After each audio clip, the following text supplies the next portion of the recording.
Justement, caméra vos micros, on lance l'enregistrement et bonjour à toutes et à tous. Bienvenue dans ce webinaire d'une durée de 20 minutes, vous connaissez le format, au sujet de la gestion des bâtiments grâce à l'IoT. Nous avons aujourd'hui la chance d'être accompagnés de notre partenaire WattSense. Cyril Maté, je te laisse te présenter.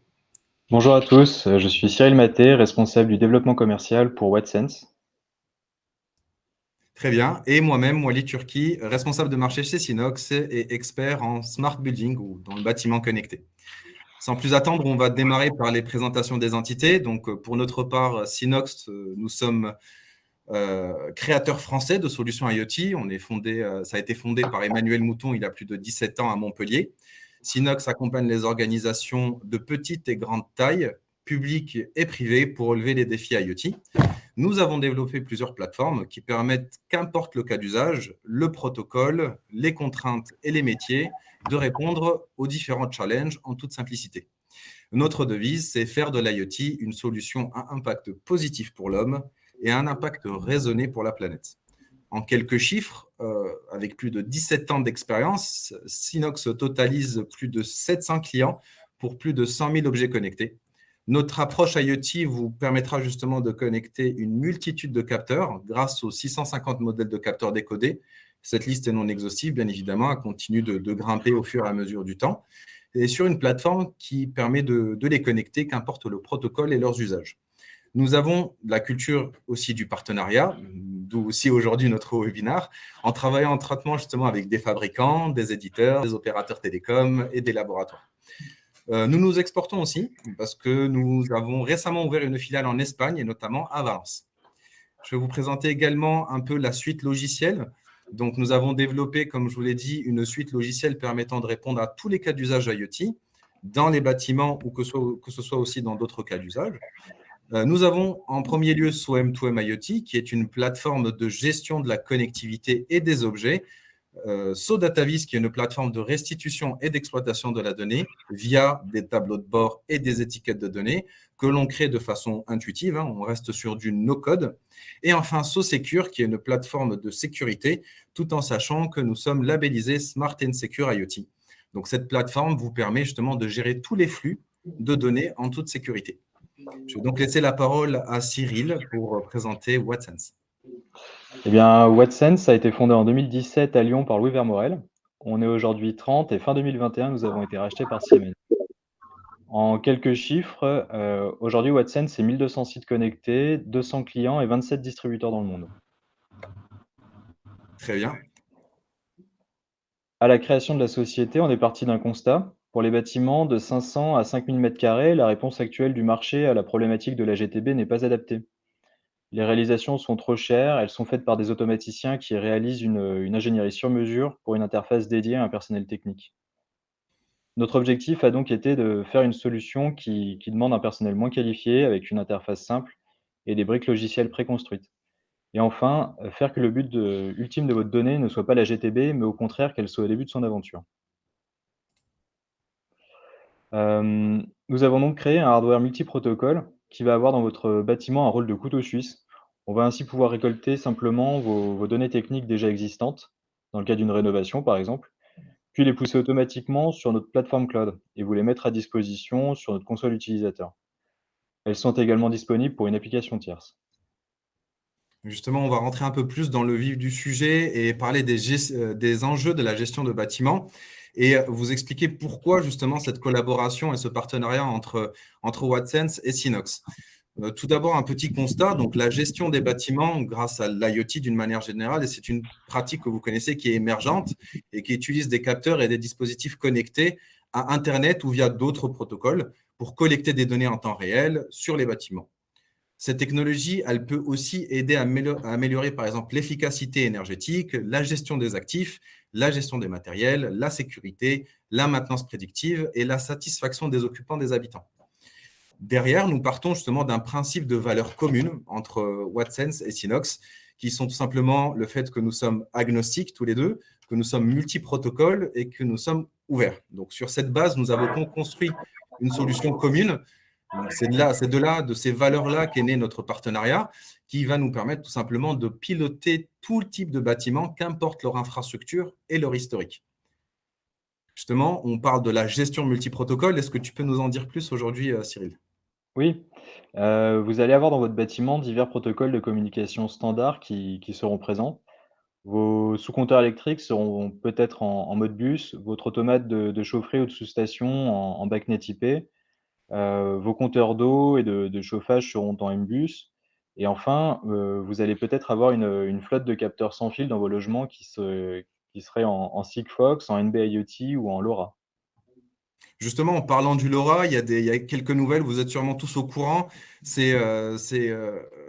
La fin du LoRa opéré par Obgenius, hein, qui est une filiale de Bouygues Telecom, qui a annoncé en 2021 qu'elle arrêtera son réseau LoRa en France. Pour information, vous êtes sûrement aussi au courant que LiveObject de chez Orange va continuer justement le maintien de ce réseau. Mais cette décision, en fin de compte, elle crée un peu de la frustration au niveau des entités, au niveau des bailleurs, au niveau des entreprises qui ont choisi ce réseau. Mais il existe justement des alternatives, qui est tout simplement le LoRa privé. Donc, pour parler un peu plus du LoRa privé et de son principe et de son avantage, c'est qu'il offre déjà une flexibilité au niveau des entreprises et des entités. Contrairement justement au réseau public, vous allez pouvoir concevoir et être propriétaire de votre propre réseau, qui est une chose très importante, et qui va pouvoir justement, en fonction de ses besoins spécifiques, s'adapter à l'infrastructure que vous avez. Derrière, ça permet tout simplement une personnalisation plus poussée sur l'infrastructure et une meilleure gestion des coûts. Parce qu'au lieu d'avoir justement plusieurs objets qui sont rattachés via un abonnement et un réseau opéré, vous allez avoir une gateway qui va gérer, ou la box Wattsense qui va gérer directement le réseau privé.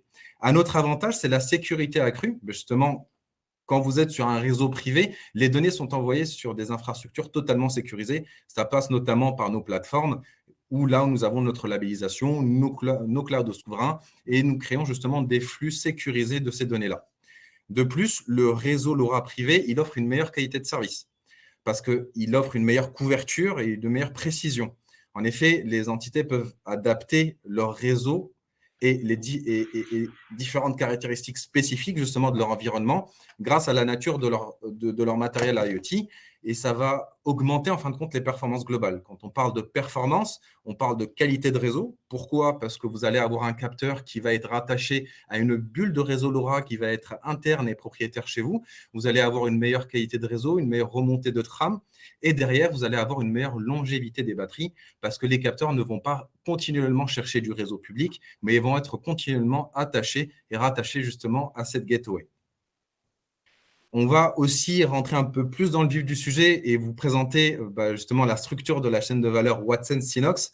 On va parler déjà d'un petit constat, c'est que nous partons d'une base d'architecture hybride qui permet de piloter n'importe quelle typologie de bâtiment, que ce soit une infrastructure qui est bien sûr existante avec des capteurs, des automates, etc., ou une infrastructure qui est totalement vierge, où là, on va mettre en place justement toutes ces solutions-là. Et Wattsense et Synox sont aujourd'hui en mesure de vous mettre en place une solution complète. Est-ce que tu peux nous en dire plus justement de ton côté, Cyril? Oui, bah, dans votre bâtiment, du coup, vous allez avoir, plusieurs choses. Vous allez avoir une collecte de points de données qui va être donc, bah, par exemple des points de mesure de qualité d'air, vous allez avoir des prises de recharge, vous allez avoir, tout un tas de points de comptage, ou de points techniques et donc en fait, avec une collaboration Wattsense-Synox, la box va récupérer les points sur protocole filaire ou sans fil non opéré, puis les agréger sur une interface informatique pour vous les mettre à disposition, ce qu'on appelle une API.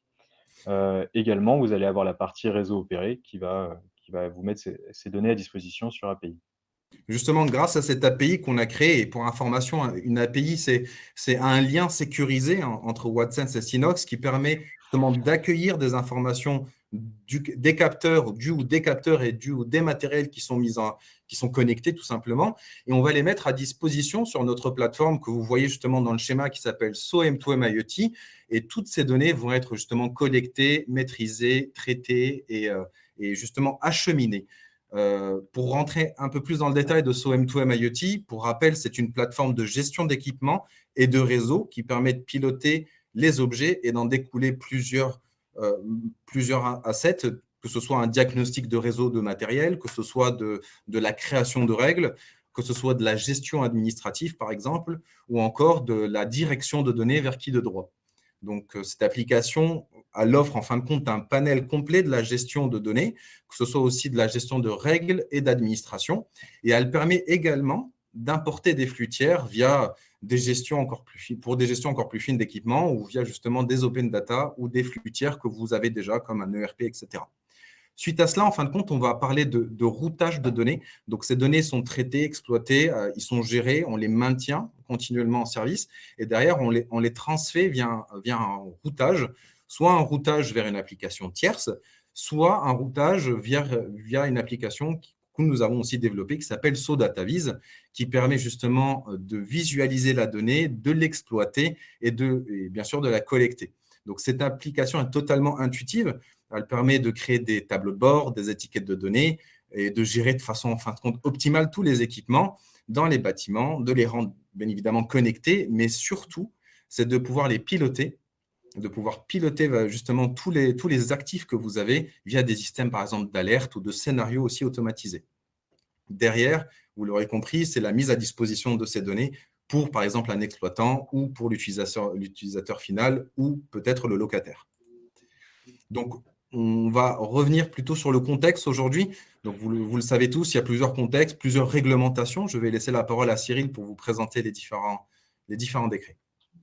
Oui, tout à fait. Dans le contexte actuel, vous êtes fortement incité à vous équiper d'une solution de GTB pour plusieurs raisons. Dans un premier point, vous avez des raisons légales. Le décret tertiaire qui vous impose les déclarations annuelles de vos consommations. Ensuite, vous avez le décret BACS qui rend obligatoire l'installation d'une GTB dans les bâtiments ayant une puissance de chauffage et de climatisation installée supérieure à 290 kW en 2025 et supérieure à 70 kW en 2027. La deuxième raison, c'est le coût de l'énergie. Tout le monde souhaite diminuer sa consommation énergétique et l'installation d'un système de supervision vous permet de justement gérer et diminuer la consommation de votre bâtiment. Et enfin, vous avez aussi un système d'aide financière grâce au C2E que peut vous apporter, par exemple, la BAD-TH 116. Justement, ces solutions vont vous permettre de vous équiper d'une manière efficiente, de vous entourer surtout d'une solution qui est simple, parce que l'idéal, ce serait voilà, d'avoir une solution complète entre l'apport du matériel, le financement, la plateforme et l'exploitation, et surtout de répondre aux enjeux actuels. Cette architecture justement hybride Watson Synox vous permet de répondre à tous ces enjeux-là. Et les avantages, on y vient justement de ces solutions, bah, ils sont multiples. La première, c'est la facilité de la maîtrise, parce qu'aujourd'hui, vous allez pouvoir récupérer tout type de données à travers toute typologie d'équipement, comme on l'a dit, hein, que ce soit de la valeur IoT, que ce soit des capteurs, que ce soit des automates ou des systèmes de régulation, etc.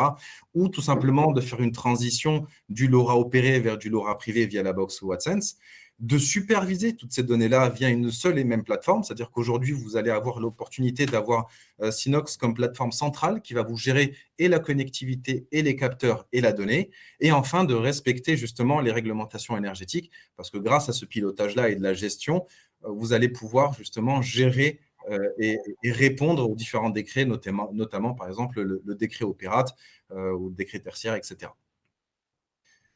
Je vous remercie en tout cas pour votre attention. C'est la fin de nos webinaires. Je remercie beaucoup aussi Cyril Maté justement de ta présence et merci beaucoup pour votre écoute. Si vous avez des questions, n'hésitez pas. On a encore quelques minutes.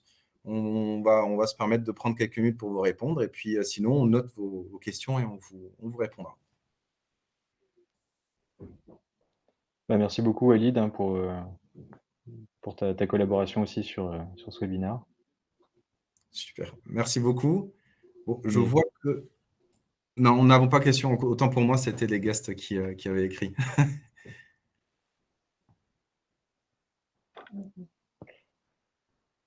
Merci à tous.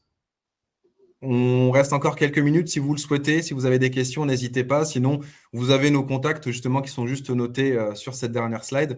Et n'hésitez pas, vous pouvez nous contacter par téléphone ou par mail et on n'hésitera pas à vous répondre.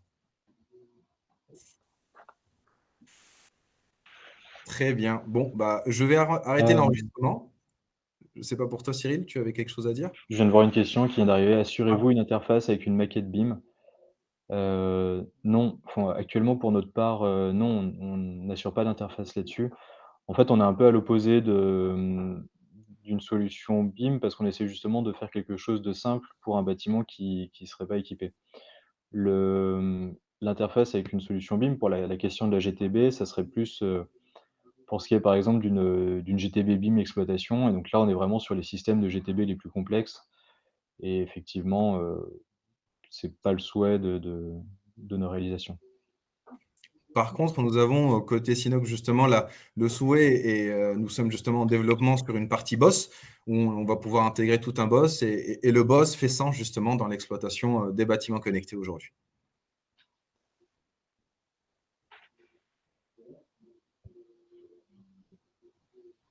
Effectivement, Hugo, nous intégrons aussi une sur DataVis, donc sur nos plateformes de visualisation, une solution de modélisation 3D des bâtiments.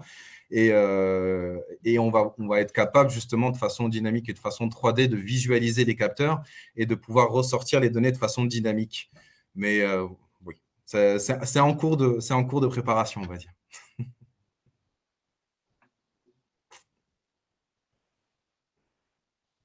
Très bien. Bon, bah, du coup, je vais arrêter l'enregistrement. Nous sommes dans les temps. Cyril, est-ce que tu souhaites ajouter quelque chose? Tout est bon pour toi? Bah, merci à tous et puis, c'est tout bon pour moi également, ouais. Très bien. Bon,